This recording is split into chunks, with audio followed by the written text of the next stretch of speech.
Hey everyone, welcome back to Pretending with Dice. As always, I'm your host and game master, AJ. Just a super quick intro this time around, as today's episode is just a little bit longer than the last few have been. I just want to say once again, huge thanks to those of you who submitted questions for Eden, Ollie and myself for the 2-year anniversary Q&A that went up last week. And a big thanks to all of you who've listened to it. We had a lot of fun hanging out and answering the questions, and we hope you all enjoyed hearing it. We'll definitely be doing more Q&As in the future, I reckon, as bonus episodes, but they'll probably end up being more focused on specific story arcs. For example, I think we'll probably be doing a Cthulhu-specific Q&A once this story arc has finished, hopefully with all 3 cast members. More news on that as we figure it out, I guess. Stay tuned. Alright then, let's quickly recap what happened in our last episode. Madam Sway and Barnard helped the confused Alistair away from the darkened field and back into the theatre, where they all realised he had lost his memory of the night's events and couldn't tell them what had happened to him. The attending police officers found this suspect and, noting that Alistair had now been seen at more than one crime scene, placed their suspicions on him for the murders. Madam Sway managed to convince the police that Alistair was in no coherent state and to allow him a night's rest, promising that the two of them would head to the police station in the morning to give a full account. Once asleep in his bed in the lodgings, Alistair's memories began to return to him, and he dreamt of the horrific creature which he had faced in the field before passing out. Waking, he frantically wrote down everything that he could remember before waiting to meet the other two in the foyer of their lodgings. That's pretty much where we left off, so without any further ado, let's begin today's episode. Enjoy.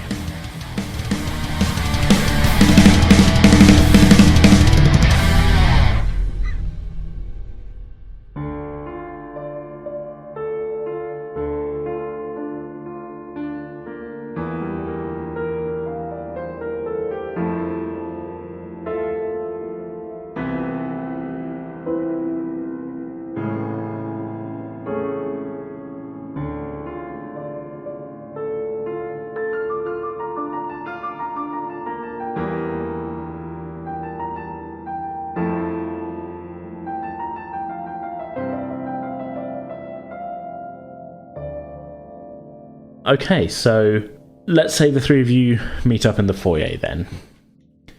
What is the plan?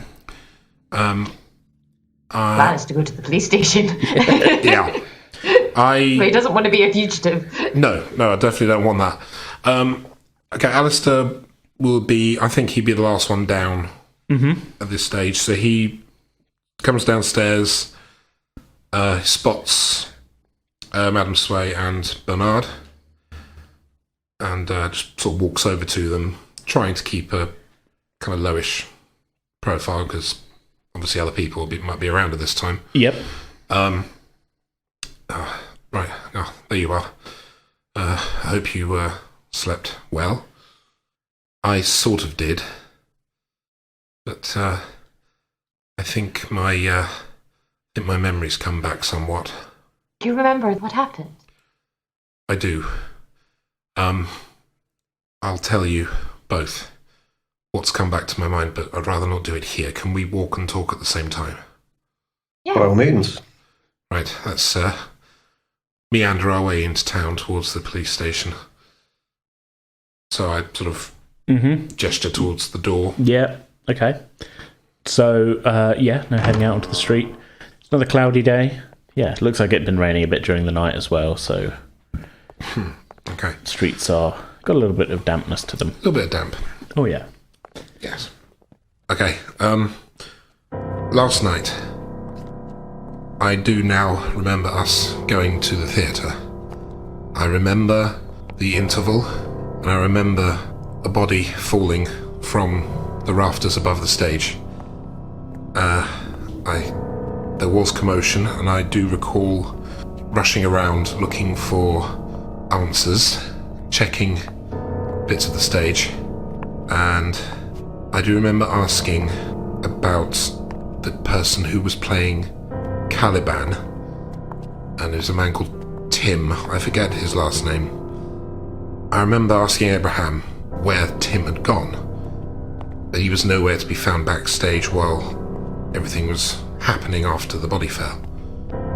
I remember going out the side of the theatre and the alleyway was clear to the left of me, but to the right it was darkness, and something sort of made me want to check what was down there. And I took a lantern into the field, and I saw Tim on the ground making some strange noises, and that's when I reached for my gun.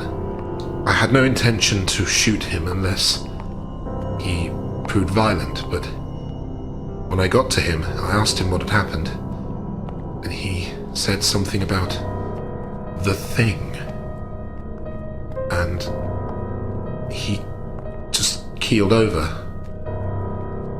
I didn't check to see if he was still alive or if he had died, but I remember turning around, and there it was. This tall, hideous-looking thing.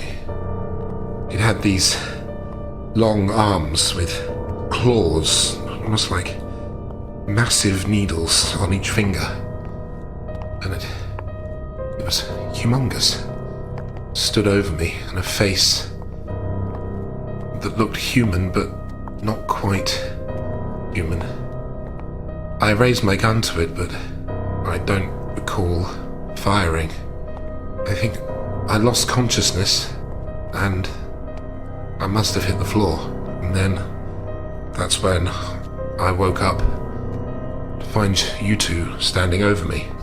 There was definitely something in the field that night, and I'm starting to think that this thing was responsible not only for the death of the stagehand, but also the verger in the church. So the verger had a chunk taken out of his body, his midsection, and Tim was holding his sides and holding his front as if he'd suffered a similar injury, which would explain the blood that was on the ground. Whatever this thing was, whatever it is, it's out there, and it's attacking people. It sounds otherworldly, I know, but something out of an H.G. Wells novel, but I swear to you that's what I saw. Yes, it all sounds really rather beyond belief. I've never heard of such things. Looking to Madam Sway to gauge reaction, Barnard kind of raises an eyebrow like, are you sure this was not the product of your imagination in the night? I assure you, Barnard, I did not imagine this. Whatever I saw, it must have shocked me to the point where it threw my memory completely out of place. It came back to me while I was asleep after the events had occurred, and I spent this morning jotting it down, trying to put it in order. I take the piece of paper out of my inner pocket and hand it to Barnard. Here, the events as I remember them. A monster with a face so horrific you forgot it. It terrified you to... That would seem to make sense. It's like something out of a play. Exactly. And to think, I suspected Caliban, the actor playing that character, might have been responsible, but this thing I saw was more of a demonic creature than Tim's makeup made him appear to be, and it was real. So very real. And while you're talking, Bernard's reading the note and is just waiting for you to stop to interject. As I take in the details that you've put down here, it all seems really beyond belief, in such a way that I have fears that if you speak to the police about this matter, that you may be considered a little mad. What were your thoughts in terms of what will you tell the police when you sit down with them this morning? I have a horrible feeling that you may be under suspicion at this point. At this point, I'm thinking, keep these details, to ourselves. And yes. We will tell the police something else. Perhaps a blow to the head knocked you unconscious and made you momentarily forget. Like you... I don't want us to fudge the truth, but perhaps not mentioning the creature and mentioning something in the... I mean, mention Caliban and his injuries, but I would think maybe it mentioned something going on in the background and then falling unconscious being the last thing you remember. Indeed. In fact, I think I know what I'm going to tell them. Okay, so at this point you're kind of getting toward... You can see the police station ahead of you, so yes, now is the time to get your story straight. Mm-hmm. Okay, so heading into the station. At the front desk, there is another officer that you haven't seen before. Kind of looks up as you enter. What can I do for you? Good morning. We have an appointment. Appointment? Speak to the inspector about the events that occurred at the theatre last night. Oh, yes, Inspector Savage said he was expecting someone to turn themselves in, I believe was his words. Well, that is not what we're here to do. No, we're here to clear up what happened last night. I've had a good night's sleep and my memories have returned. And as I said, I'm here to assist in the inquiries. Right, okay. Well, if you'll just come through, take a seat in the office over here. What about you, sir? I was only expecting 2 people. He looks to you, Barnard. I'm merely accompanying my compatriots here. I was thinking better of the fact that it's been quite the violent time in this town recently, and that perhaps they might appreciate a little extra company. I'll be going about my business now for the rest of the day, and I'll leave them to theirs. Very well. And with that, I'll kind of turn to the others and say, I'll have a look around town, see if I can find some more information. I'll return to the lodgings later, and I will meet you there this evening. Very well. Thank you, Barnard. We'll see you later. Be careful. Indubitably. So we'll stay with Alistair and Madam Sway then. So you're seated in a fairly sparse kind of office. It's not like I wouldn't call it like an interrogation chamber, but you're kind of sat on... It's basically that. You're kind of sat on one side of a desk. There's a chair on the other side. Currently empty, but a couple of filing cabinets in the corner. But otherwise, it's it's pretty sparse room, let's say. You're only waiting a couple of minutes before the same detective from the previous night comes in. He's looking a little bit tired, and he's got a cup of tea in his hand, which he sits down opposite you, takes a drink, and goes, "Right then, are you ready to talk then, Mr. Fentworth, was it?" That's correct, and yes, I'm ready to cooperate. Good. Now then, he nods to you as well, Madam Sway. So good to see that the good lady here had the sense to bring you along this morning. Wouldn't want to have to put a manhunt out specifically for the pair of you. You wouldn't need to. We're both innocent. Well, that's we'll certainly get to the bottom of that. Now then, sir, I'm sure you've got quite a story to tell us, have you? Yes. So I'm going to need to know from you what exactly you were doing at all of these crime scenes, if not committing them.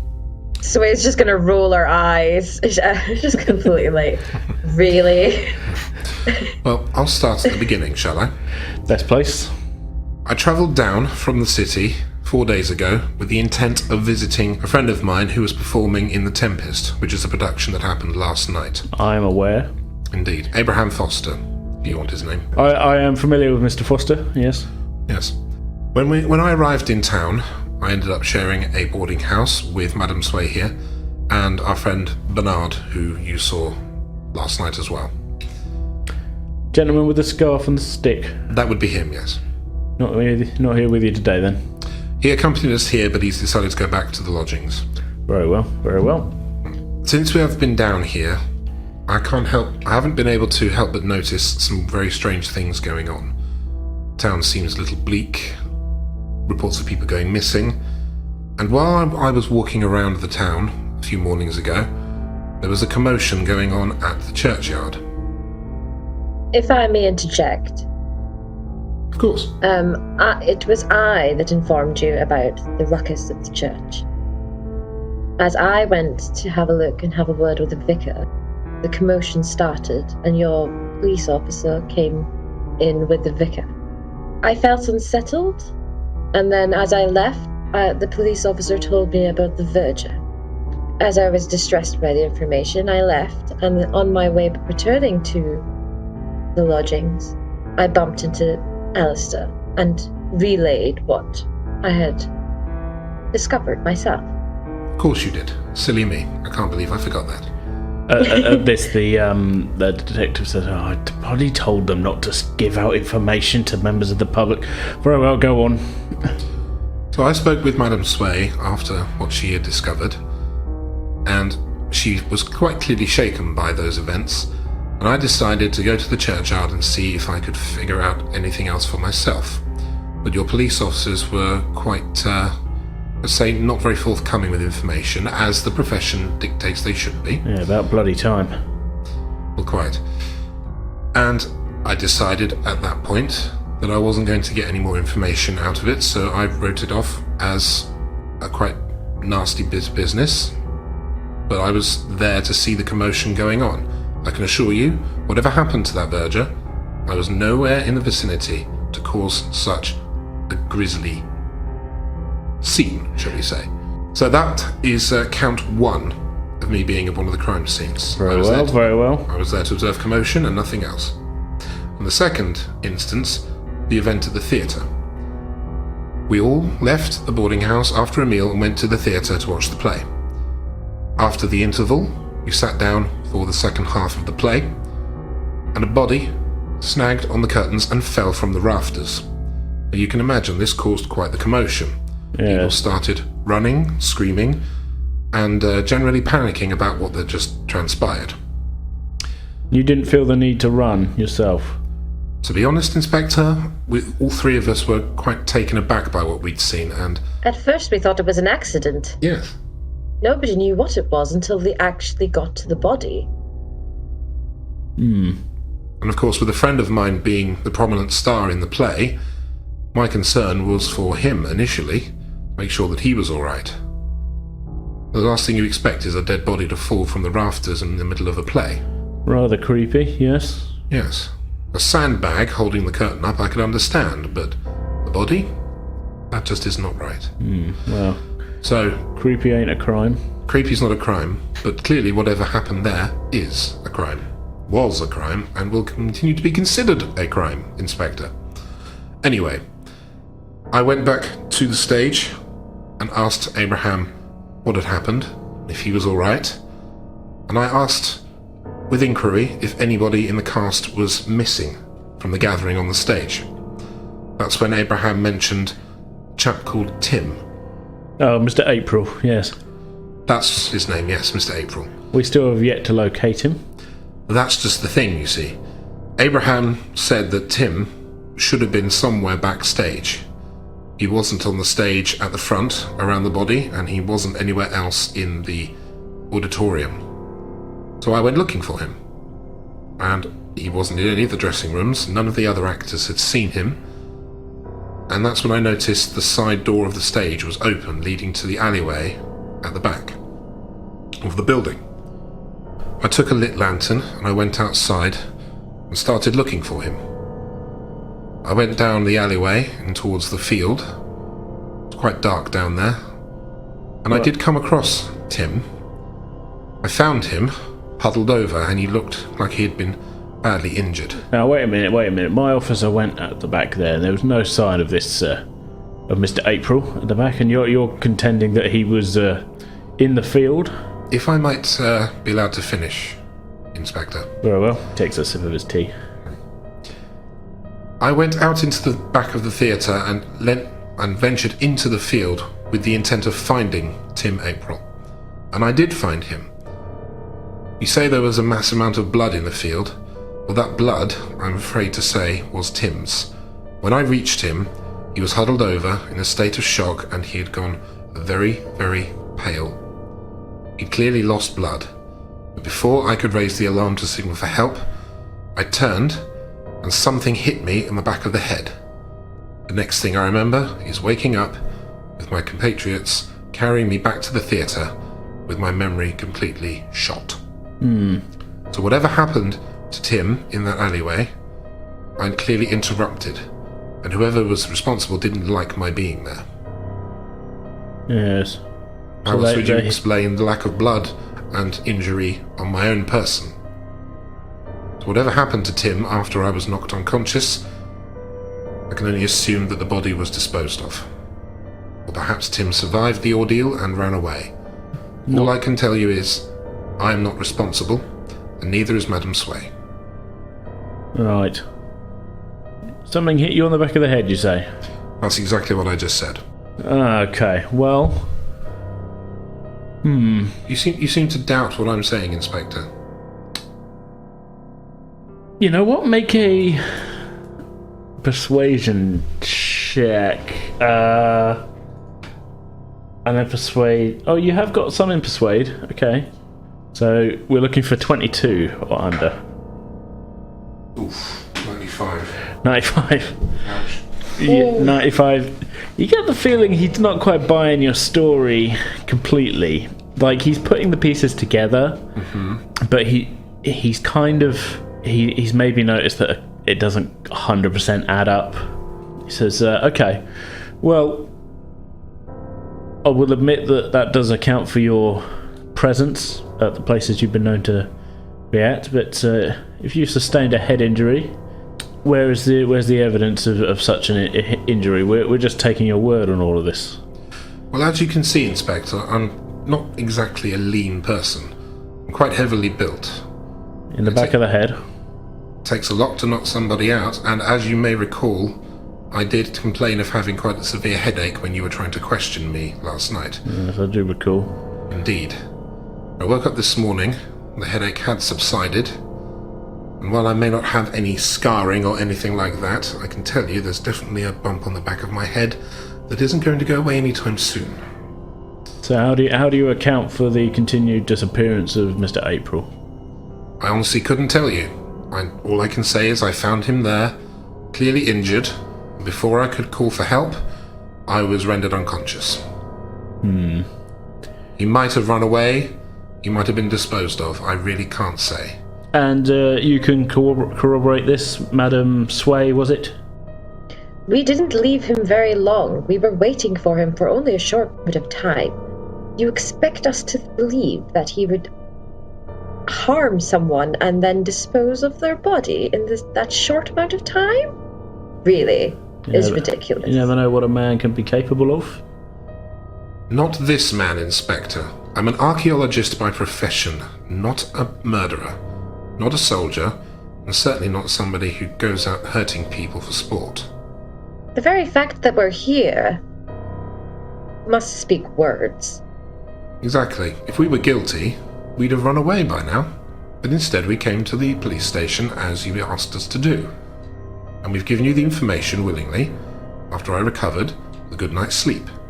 I'm not saying I buy everything that you're telling me, but without any evidence to the contrary, I'm bound to release you for now. But don't leave town. We might have further questions for you.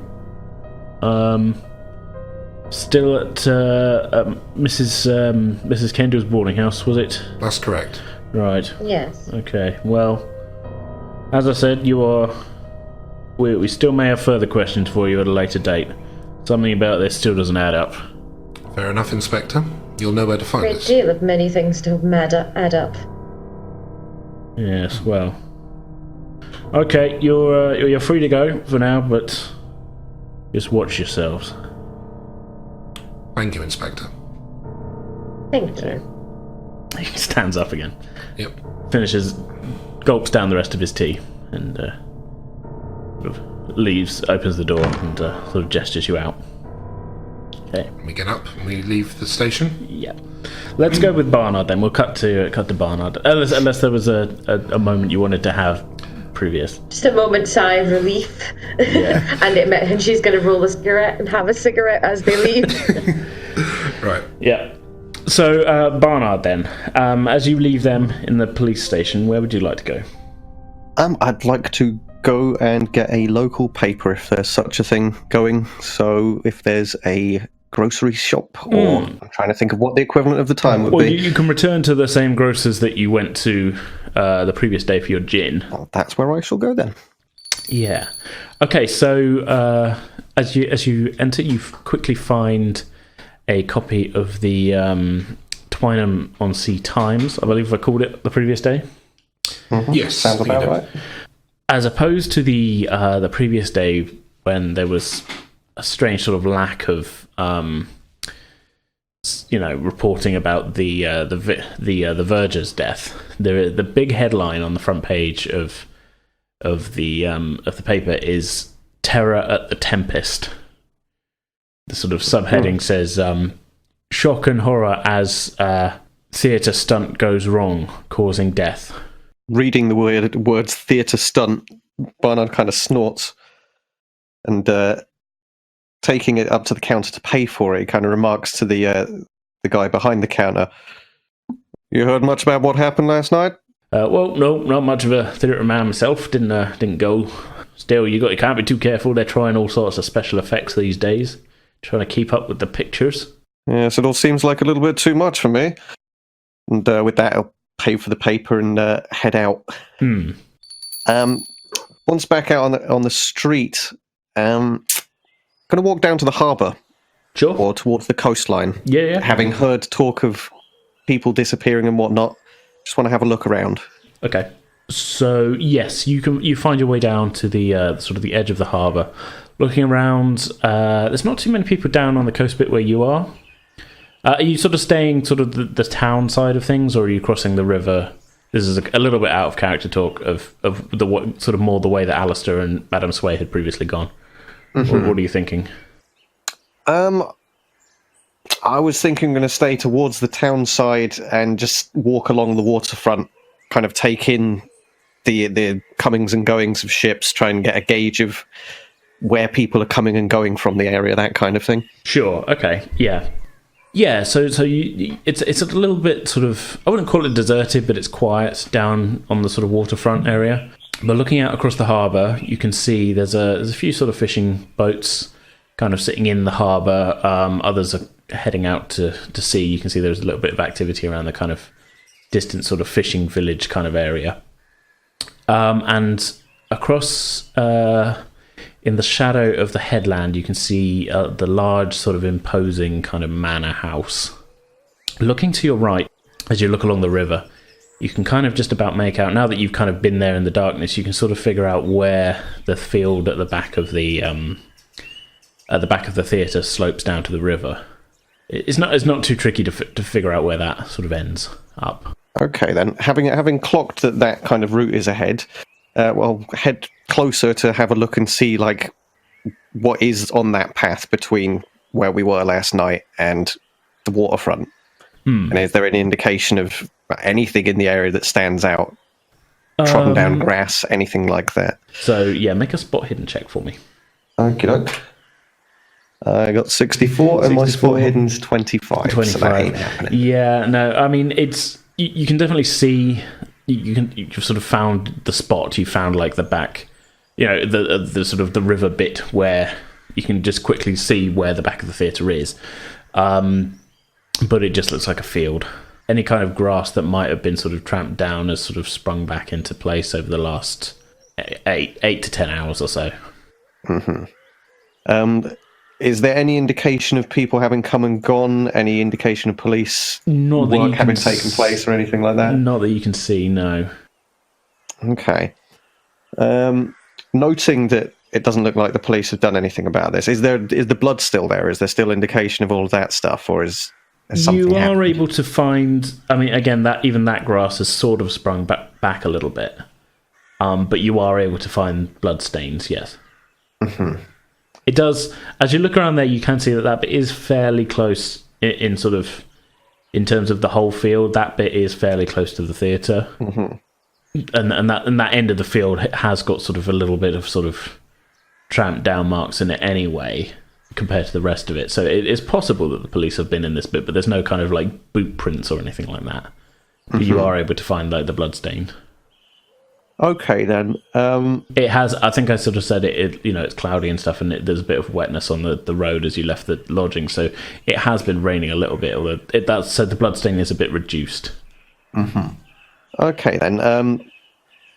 noting that it's kind of hard to tell if anybody's been or where people may have come or gone, or where this creature that Alistair was talking about, what direction it might have headed in, I'm going to walk back down to the waterfront and kind of... we're walking to the waterfront from that field? Are we walking out to like the edge of the harbour, or just down to the shoreline? It's kind of down. It's kind of down to the river, but the river goes into the harbour. And okay, I see what you mean then. Yeah. So then it's just going to keep walking along the waterfront and follow it along in the direction towards the manor house. Okay. And just keeping an eye and ear out, and generally just trying to take in the area some more, considering all the things that have occurred. The manor house is on the other side of the river, so I would just say that you went across the bridge. Yeah. Well, I'll cross the river then and follow the shoreline along towards the manor house on that side of the river then. It is a little bit of a walk, but you kind of get round there and you sort of... You come to a sort of boundary of the property that the manor house sits on, which I think I said when Madam Sway went for her walk around there is a wall kind of blocking further progress there. That's not to say it's impossible to get round at all. Determined person could do so. But well, not looking to draw more police attention. Barnard's going to kind of follow the wall along on the side he's supposed to be on and go up towards perhaps the front gate, or just gauge a bit more of the outskirts of this manor house. He's not very fussed about politeness, so should anybody see him, he's just going to acknowledge them, but he really just wants to get a real lay of the land here. Yeah. Okay, so you follow the wall along a little bit and you quickly come to the front gate. There's a road leading up to it. The gates are firmly closed, and there is a sign sort of over the gates saying Druid Hall. Noting that the name Druid has been uttered in front of him, the driver that had come into the grocery store when I was buying the gin. Yeah, the butler. Yes. Takes note of that. Glances through the gate. What's kind of the view from here? Can I see the house itself? Yeah, you can definitely see the house from here. It's a pretty large kind of manor house, sort of sitting in the shadow of the sort of headland. It is fairly close to the water, but there's some sort of quite well tended sort of lawns surrounding it. But the rest of the sort of the grassland kind of near to the gate is a little bit more wild. But the house itself it does look taken care of. It's not like a ruin or anything like that. It doesn't look disused. Mm-hmm. And is there any indication of movement or occupancy, like in the windows or anything like that right now? Make an intelligence check, because it's a little different for where you were looking for clues just now. This is just a general sort of, do I see movement? 46. Okay, so you wanted under 50, so that's pretty good. That's all right then. You do see... There's no sign of movement on the outside of the house, but you think you see somebody moving behind one of the curtains on one of the windows. Not kind of like, there's no like twitching curtain. There's not like somebody's standing there looking out at you. You just think you see a shape moving behind it. Mm-hmm. It's still a fair distance away from you at this point. You're not like, it's kind of, you're a couple of 100 feet away from the house. Mm-hmm. Okay. Not really thinking any more on that, just wanting to have a little snoop more than anything else. Barnard's going to head towards the road, the closest road that's going to allow him to walk back towards town, and we'll have a leisurely stroll back towards the lodgings at that point. No problem. All right, well, let's time jump to all three of you sort of meeting up again then, because you sort of said you'd meet back at the lodgings. Upon walking through the door, let's say you guys are there first and then I'll walk in, Barnard will walk in and say, catch eyes with one of the two of you and say, how was your conversation with the police? Thankfully, without being arrested. Indeed, they seem to accept the story that we gave them. It's quite the relief to see you both sitting here. I was expecting perhaps only one of you. Indeed, although they did give us the instruction to not leave the town just yet. We're still under suspicion. I suppose with good reason. I went to visit the scene of the events last night, and I couldn't really discern anything further. It was very hard to tell, even if the police had been there to investigate themselves. I did have a little wander up to a local manor house, and just had a little glance through the windows, and somebody by the name of Druid living there. Nothing particularly interesting, I'll be honest with you, but... The house on the headland? Yes, that's the one. You heard something about it? Not much. It's a strange place. The only thing I know about Lady Druid that lives there is she's quite recluse. You can make a history check if you like to see if you can recall any details. I will do that. As you're the only one who's been to the town before. Looking for 35 or less. You are looking for 35 or less. 62. 62. No, I mean you can't recall any really in-depth details, just like you said that she's a bit of a recluse. She hasn't really been seen since the war. Was it pre-war that Alistair had been here? But I suppose he's yes, had correspondence with Abraham. and He's come down such. a couple of times since the war, but predominantly spent most of his time in Twynham-on-Sea as a child pre-war. Right. Okay, yeah, so you can't recall a huge amount. You just know that there's the sort of the general kind of like, you're not exactly sure who you heard it from, but just the general knowledge that like maybe Lady Druid's husband died in the war and she hasn't really been seen since then. Yep, we'll go with that. Yeah, that's all you can remember. That's all I can remember. Yeah, there's not we're going with that about No, it. That's all I'm going to tell you. That's right. I think her husband perished during the war, but I can't really tell you anything more than that. That would make sense of the butler I saw buying provisions at the grocery store the other day. Seemed like he was the type to be doing everything for her. You had also heard, Barnard had also heard her name spoken by the doctor as you passed him leaving the sanitarium the previous day, saying he was saying to one of his assistants he would be returning later after he'd attended to Lady Druid. Well, a voice in the back of Barnard's head kind of clicks and reminds him that he's heard this Druid name before, and it was one of the doctors that was at the sanitarium talking about having treated Lady Druid in some way, shape, or form. And considering this, he relays to the rest of the group, now that I think about it, that the name Druid does ring more of a bell. I knew there was a reason for me to be looking up at that name. Well, when I was visiting Jenkins the other day, one of the staff mentioned that they were treating Lady Druid somewhere up at the sanitarium. Perhaps it's a little more than just the death of her husband that's keeping her out of the limelight in the public eye. Maybe so. This town is very strange. And then some. Sorry, did you say that she's being treated at the sanitarium? Yes, well, it's really the only local hospital care that's possible, so it might not be that she's receiving quite as drastic a treatment as my friend Jenkins, but I didn't hazard to inquire further. Impropriety being what it is. Then are we assuming that her butler takes all things to her in the sanitarium? That seems mighty odd. No, Barnard, at least you would recall the doctor was on his way. He was leaving to get into a car, and he was sort of saying, I'll return once I've attended to Lady Druid.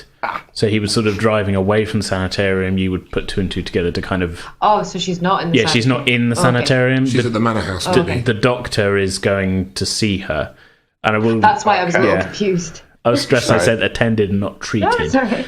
As well. I'm not trying to lead you down a path here or anything. No, it's good because my memory's shit, so I can bring it back around. I don't know what's quite wrong with me right now. I fear I'm suffering from some mild version of your malady, Alistair. My memory's all over the place right now. But now that I think further, the doctor in question, he wasn't tending to Lady Druid at the sanitarium. He was visiting Lady Druid, which I suppose, given her stature, makes more sense. He's going to the manor house to give her the treatment. Yes. He was leaving the sanitarium at the time. You remember one of the attendant that was going with the doctor had also loaded a large case into the back of the car as they were leaving, just providing some flavour. Yeah, that's a detail that I think Barnard's going to leave on the sidelines for now. Yes, it seems rather odd that perhaps she's as tied up with events up at the sanitarium as she is. I mean, I'm surprised that she's not being asked to at least attend the place herself, now that I consider it. My friend Jenkins had no choice but to travel here. One thing for them and another thing for the hoi polloi. Where is this sanitarium? It's just on the outskirts of town, just a few travel out on this road and kind of, at that point, have we got like... Yeah, I'm assuming that at least one of us, considering the time and place, should have some sort of map about a person. Well, yeah, no, let's just say that you're able to direct and explain well enough. I'll spare the specifics, but yes. Do we think the sanitarium has something to do with this creature that you saw, maybe? Possibly. Well, my thought was that if there's anybody else that's potentially been injured or maybe suffering from hysterical memory loss or such, they may well be up there right now. There could be somebody that's a witness to some of the events locally that we're completely unaware of right now. Oh, and the poor things think they're mad. Yes, exactly. It seems to me that might be the best place to start looking. I don't know what's going on here, but I damn as hell want to get to the bottom of it. Yes, we should probably check on your friend as well, Barnard. Yes, Jenkins, was it? Yes, he underwent some kind of what appeared to be a rather drastic procedure the other day. I am rather interested to find out whether he's in recovery. So, yes, that seems like a good reason for us to visit as a group. And perhaps while I attend to Jenkins, you two could perhaps look elsewhere and maybe garner some information. I like this idea. See if we can rustle a few feathers without spooking the chickens. Quite. I'll find us a cab. Okay. The three of you are dropped off at the sanitarium. Barnard, it's obviously now you've been here a couple of times previously. Alistair and Madam Sway, you see the sanitarium itself is a kind of quite imposing sort of long brick building behind sort of wrought iron gates, and it's a gravel pathway leading up to the front entrance. Imposing, isn't it? Yes, it's got quite the grim air about it, I suppose for good reason. I don't know about anyone else, but doesn't it just strike a chord of fear into you at the same time? Somewhat. I mostly feel foreboding. I've spent time in places such as this, and it's never a pleasure. No, they don't seem like pleasant places, despite the fact that they're supposed to help you get well. Well, once more onto the breach, dear friends. And leading the way then, going to have Barnard enter into the reception and speak to, well, who's there? Is it a familiar face? It is a familiar face, yes. Hello again, sir. Good afternoon. I was looking to visit my friend Jenkins here with my compatriots. I'm sure we can arrange that. You know the way, I'm sure at this point. Third day here. Yes. Thank you very much, and I will see you before my departure. And kind of nods, and then nods to the others to sort of like follow me down the corridor, kind of. Mm-hmm. Nobody stops you from entering the ward, and you find your way along to Jenkins' bed.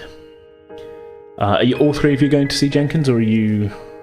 Well, as we're wandering along, Barnard's going to kind of turn to the others and say, well, as you can see, this place isn't that heavily staffed. Might I suggest that you poke your heads into the rooms while I attend to Jenkins, and should one of you run into trouble, tell them that you've lost your way and that you're looking for me, and that should cover our backs. Yes, good plan. I'll Which way would you like to go, left or right? Let's go right. Okay. Do you want me to take the left, or shall we stick together? Good. Maybe we should split up, actually. You go left, I'll go right.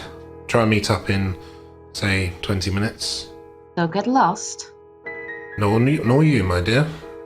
Yes, and do remember where Jenkins' room is if they ask you. And he kind of knocks on the door to kind of point towards whatever signage or whatever there is to be like, there you go, there's your hint, remember that.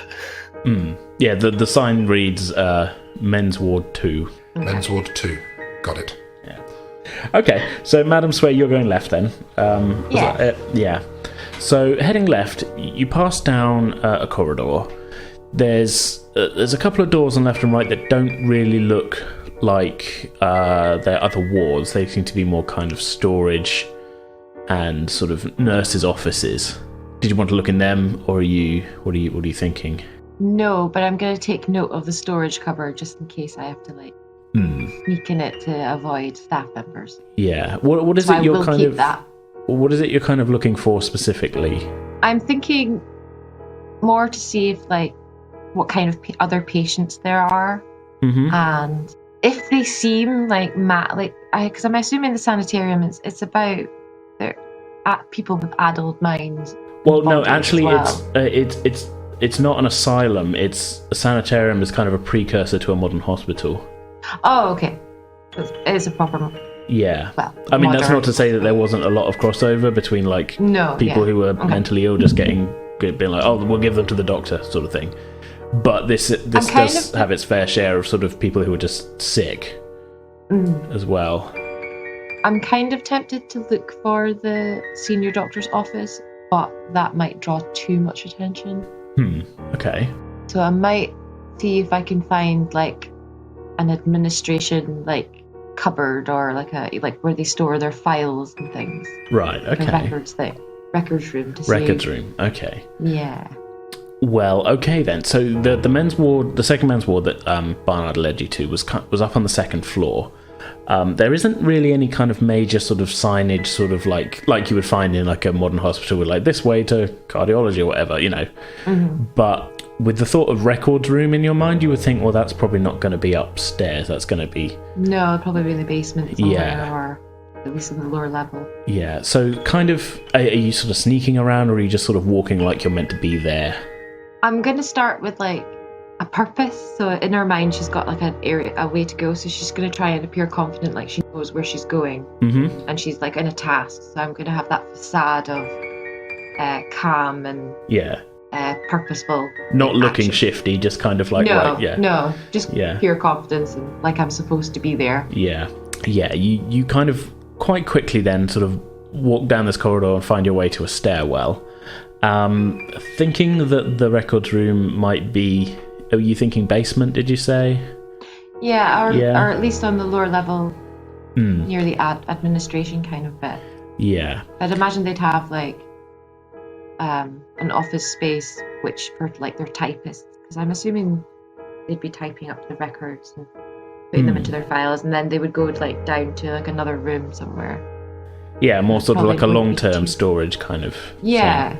Yeah, I mean, there was you kind of clocked it as you came in. There was kind of a couple of filing cabinets in the reception area. Out of character, Barnard asked about his friend the previous day, and the receptionist had gotten some details from those cabinets. But they're definitely with an idea going in that you might want to look at a records room. You clocked those as definitely not being big enough for having a lot of records in them. So yeah, that logic kind of tracks that. Yeah, there's probably a sort of more of an archive. Yeah, like an archives room. Yeah. So yeah, you kind of with that thought in mind, you kind of descend this staircase and find yourself in a basement level. There's in the corridor down there's some kind of dim, sickly looking kind of electric light bulbs that are sort of flickering a bit. They're not, I mean, it's the 1930s, so there's not, big sort of fluorescent bulbs or anything, but this whole area doesn't look particularly well cleaned, really. It's not like nasty and flooded or anything like that. It's just kind of like, okay. So it'd be well to assume that not many people go down to the basement on a regular basis. No. Okay. But after some brief searching, you do find a records room. Let's go in. Let's go in. So yeah, opening the door, there's rows upon rows of filing cabinets. Each one has letters on them, sort of indicating that they seem to be stored alphabetically. I would like to try and find the druid name, but I'd also like to keep an eye on... I'd imagine that at the start of every one, they like a deaths, births, deaths, and births, deaths, and marriages. Married. Well, yeah. Well, not so much marriages, but like a births and deaths kind of catalogue. So I'd kind. Yeah, I mean, there would be sort of like a catalogue of sort of record of births, I think. But at the same time, in 1930s, there was an awful lot of like home births going on. That's true as well. Okay, well, with an eye of maybe looking for that You are able to quickly find a filing cabinet with the letter D on it, and it's not a huge population in Twynham-on-Sea, so it's not a lot. It doesn't take a lot of searching to find the records of the Druitt family. Let's have a nosy at their medical history. Let's find out how many of them got put to an asylum. How many? How many of them were allergic to peanuts? So looking through, there is a... You can see the birth of Lady Druitt's husband. There's no mention of her at that bit, obviously. And going back, he seemed to have always been fairly healthy. And there's a sort of sporadic medical history on that. He's always, he didn't see the doctors quite a lot. There is a note that's been appended to it of died in battle 1917, and it just says France, and that's kind of the end of his file. There is a file for Lady Druitt. Seems to have been, she's had it kind of starts sort of at an age of about 25, which you would assume was maybe when she joined the family. There's a fairly long list of maladies, but most of them are seem to be quite sort of petty little complaints, if that makes sense. They're not real. Well, with a modern eye, they're not real things. It's just like a kind of hypochondria / Munchausen. A little bit, yeah. And in 1916, it appears she was receiving pregnancy treatment, as in prenatal care. Okay. Is there any further mention of the child, or? No. Oh, that's suspicious. Is his name mentioned or anything? There's nothing mentioned about a birth or anything like that. In fact, there's no file for a child, and everything there's treatment on her file after her husband's death of just general sort of. You could be read into it that she was depressed, but it's sort of written down as like malaise and things like that. Yeah. And there is also occasional treatments of... You're not quite sure what it's sort of saying, but it's kind of implying that there was it doesn't appear that the records have been kept very well. You could read that into it. Because it's sort of not... There's a lot of kind of non-specific visits, if that makes sense, sort of recorded. Okay. So visiting outside of like normal patient doctor, possibly. Well, it could just be that there's a lot, there's house visits been made, and and they just didn't fully fill out a form. But the number of them that there are, and the fact that most of them, basically from about 1916, 1917 onwards, don't have a reason written for the visit. There's no, prior to that, it was always they had a diagnosis or something sort of applied to them of sort of visiting due to this. Yeah. From a certain point, it's just written down as visited, attended, visited, kind of right up to present day. Seems like this way, it seems like she's getting an awful lot of like private treatment that's not like other less people in less classes wouldn't have that. Well, that wouldn't be unheard of if the doctors here are her family doctor. I suppose. Yeah, she's getting house calls instead of going in. But it does strike you as odd that there's a couple of things that's odd that there's no mention of a child after the pregnancy stuff, and that there's no mention of what actually they're attending her for past a certain point. Very odd. Very odd. But that's pretty much what you find. Yeah, I mean, the child, Sway would probably put that down to probably a miscarry, or there never was a child. Considering she's got this like hypochondriac kind of Munchausen kind of idea. Well, there's enough sort of entries that you would guess it probably there was a child, or like at the very least she was pregnant. Okay.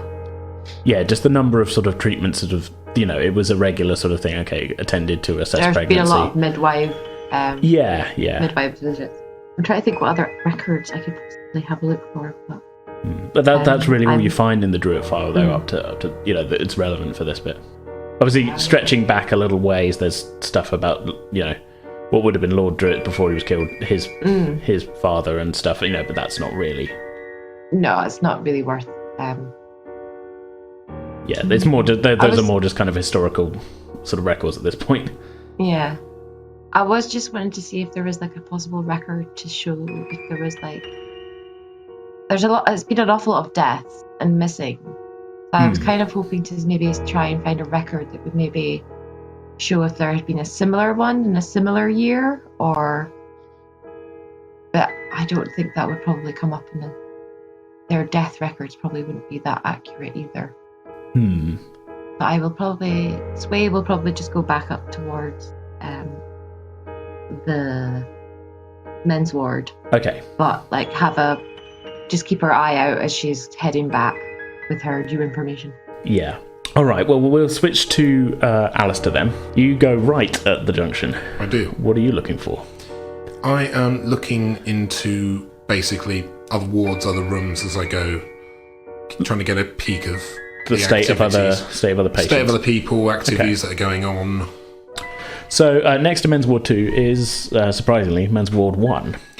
You just sort of strolling in as if you're meant to be there and that as well, I take it, or... Yeah, literally just walking through, not making it look as if I'm looking for a person, just to kind of cover up my sort of snoopiness. All right, okay. Can I get an intelligence check? If this is just a kind of slyly, because it's not really spot hidden. You're just kind of getting a general kind of look at the state of things. Yeah. So intelligence check. Yes, please. Yeah. 41. That is less than what you needed, I think, wasn't it? 45. 45. So pretty close. Pretty close.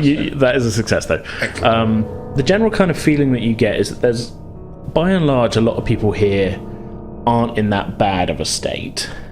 There's a few that do look like they're genuinely sort of injured, but by and large it seems to be people with a quite wide variety of different sort of conditions. Most of them don't seem too bad, but they are all still being sort of housed in, and there's a couple of nurses around who are attending.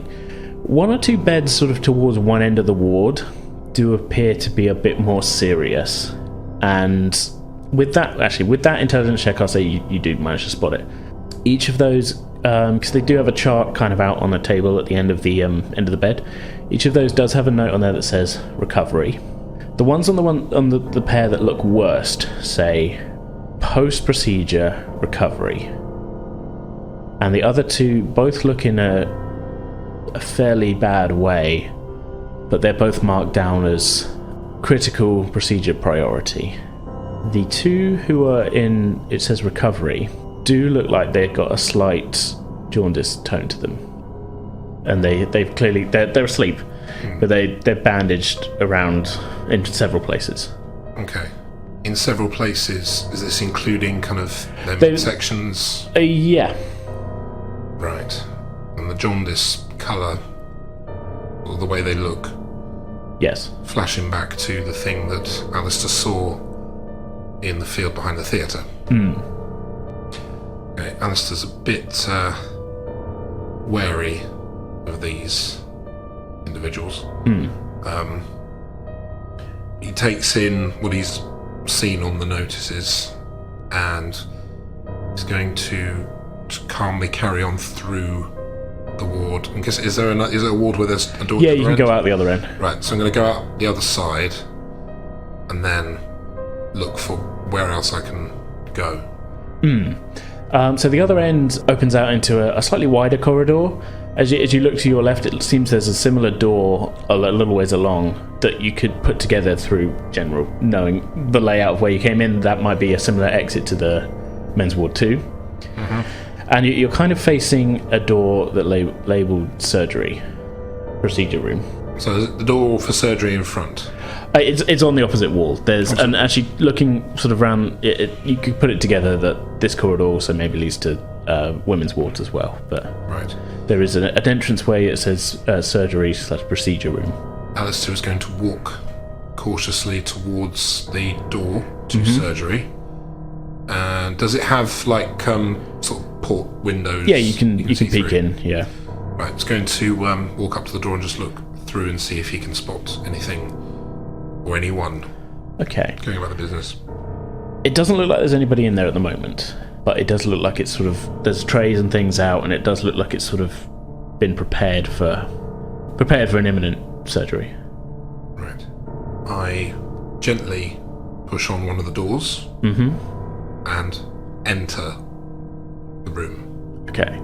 And I'm looking around for anything out of the ordinary. Okay. Also, I'm trying to think what for a Alistair would... potential hiding space if necessary. All right. Okay. I mean, Alistair, what would you know? You wouldn't really know what was out of the ordinary for a surgery room, I'm assuming. But you've got a general idea of what surgery, like a general sort of in your head of like, well, what would be out of place for a surgical room, and nothing really stands out as like, you know, there's not like a chainsaw lent against the wall or anything weird like that. You know, everything is sort of kind of what you think would be there. As I say, it does look like it's been very recently laid up and prepared. It's quite clean and sterile. It's all clean and sterile and everything. Make an intelligence check for me to see if you can find a hiding spot. 48. 48.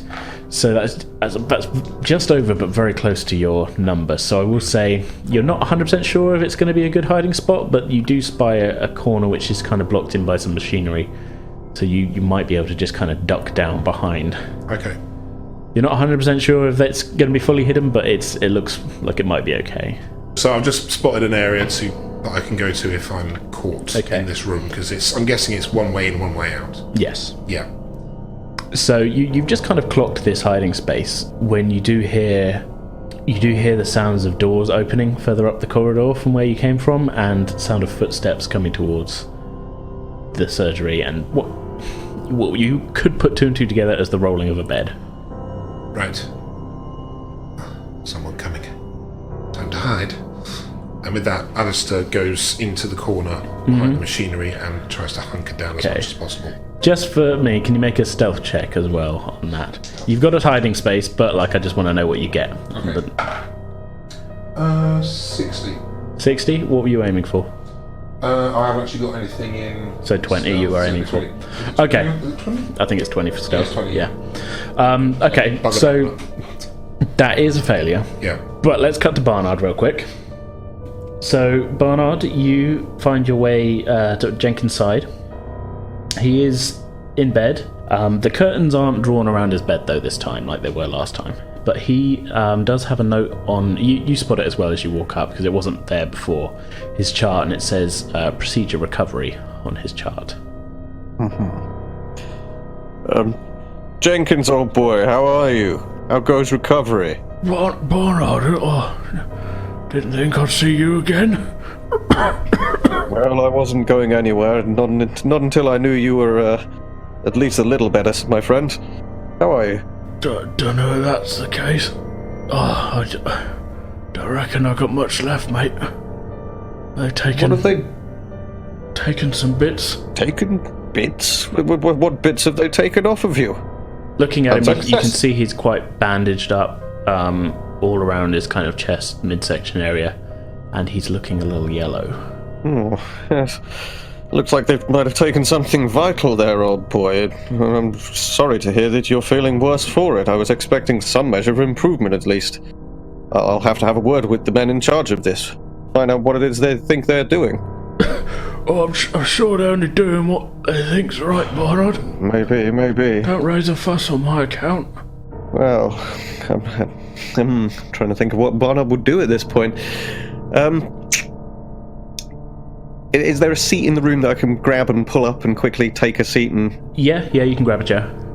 I just thought I might, considering you're feeling awful, is there anything on your mind, my friend? Anything you wanted to get off of your chest? I'll sit with you until you feel like you're done with me. It's really the least I can do. Well, I don't know. Thank you for sitting with me, Barnard. I just Just sit with me, Barnard. It hurts. I'm so sorry to hear that. And with that, Barnard takes his hand and kind of sits and quietly, like if he wants to talk, he's talking. But Barnard is not forcing the issue here. He's going to wait to see as and when one of his partners in crime, as it were, returns. So Madam Sway returns after a short time. Madam Sway, you find Barnard sat next to his friend. There is a chart on the side. His friend looks in quite a bad way. He's a little bit sort of yellow, jaundiced, bandage around his midsection, and Barnard sort of holding his hand. Hearing movement, Barnard looks up towards Madam Sway and gives a kind of... he's looking a little bit upset at this point, but gives that kind of like, oh, we're here for another purpose, I'm going to show you a little determination, like, acknowledgement, like, what have you found, Madam Sway? Anything interesting out there in the halls? Well, the woman the druid woman, seems very, I don't know, the doctor visits her a lot, and the reasons for these visits aren't mentioned. Very suspicious indeed. She was pregnant at one point, but unfortunately I think she must have lost the child. But ever since then, ever since around 1916-17, she's had these continuous visits from the doctor. Or sporadic ones at least, but always a visit. She never comes here. Odd. Very Perhaps odd. we should ask around town as to the last time anybody saw this woman. At the very least, it's a curiosity. Yes. It is rather odd, though. Who's this, Barnard? Oh, this is a travelling companion of mine, Madam Sway. This is a friend of mine from the war, Jenkins. Oh, Pleasure to meet you, Jenkins. good to meet you, miss. Oh, I don't know quite what. I don't know quite how much time I got left. So yeah, grab the chart, have a quick perusal of it, and what are the notes telling me about what's going on with Jenkins?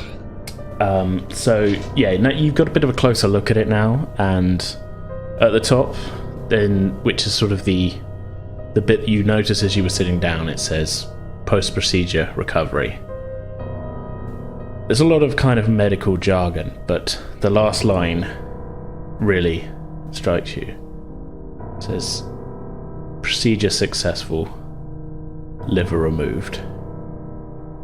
Reading those words, Barnard's face drops a little and he looks up to Madam Sway and says, "It says that he's had his liver successfully removed. But I suspect, if my biology is correct, that the man should be dead in front of us, and then looking back over and noting the jaundice, or possibly dying." Oh, that doesn't sound too good. No. And with that, Barnard shoots up to his feet with a matter of urgency about him, and strides past Madam Sway out into the corridor towards reception to get somebody to explain things.